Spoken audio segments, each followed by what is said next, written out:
So, the first step of how to see a challenge as a growth experience and accept it as a growth experience, for me, starts with realizing just because something feels bad doesn't mean it's bad for us. I think the number one factor in helping people become successful and fulfilled is their willingness to get uncomfortable, period. I don't think uncomfortable feelings have ever hurt anybody.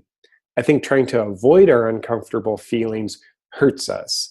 So Mm. when we have this attitude like, oh, feeling depressed, feeling challenged, feeling defeated, feeling scared, when we have the attitude that those are bad things, that they're not really okay, then we're going to be in an avoidance posture. The challenge might be right in front of us, but instead of going towards it, into it, we kind of posture ourselves to lean away from it.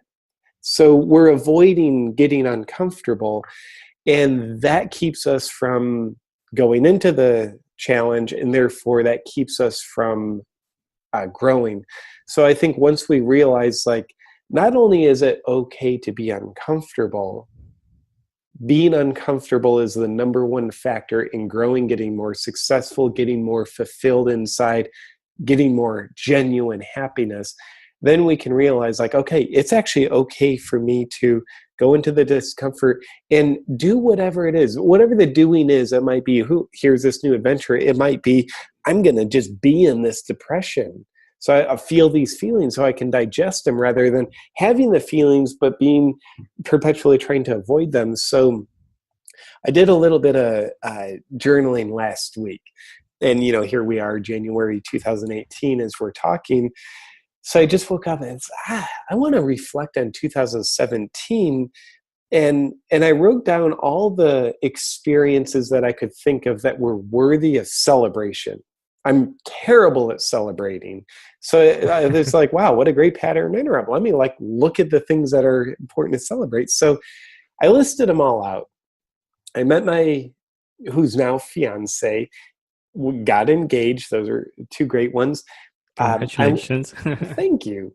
I launched my book. I did a lot of performances at book events. I co-hosted a big cool thing called Genius Network. Went on a comedy tour. Signed on to do a documentary. Stopped wearing my headband when I'm on stage. I won't go into that, but it was really important to me. So anyway, just taking those, and I looked at every single one of these experiences that were worthy of celebration, and they were all riddled with discomfort. None of them were comfortable. They all had joy. They all had great benefit and growth, but they all scared the hell out of me. They were all uncomfortable. So I was very grateful, and going towards discomfort is absolutely one of my core values. But it was just interesting to see, like, every single one of these experiences worthy of celebration that really helped me expand. They all had immense discomfort, not a little bit of intimidation, a little bit of like, oh, that's kind of scary, but like, I am really scared doing this. I am really scared saying yes to doing comedy shows in theaters. I'm really scared getting engaged. My heart says yes. It scares the hell out of my mind. But I did it anyway. So being willing to be uncomfortable and doing the thing anyway, be afraid and take action anyway, I think is one of the best mantras we can have, so that we can grow from a challenge.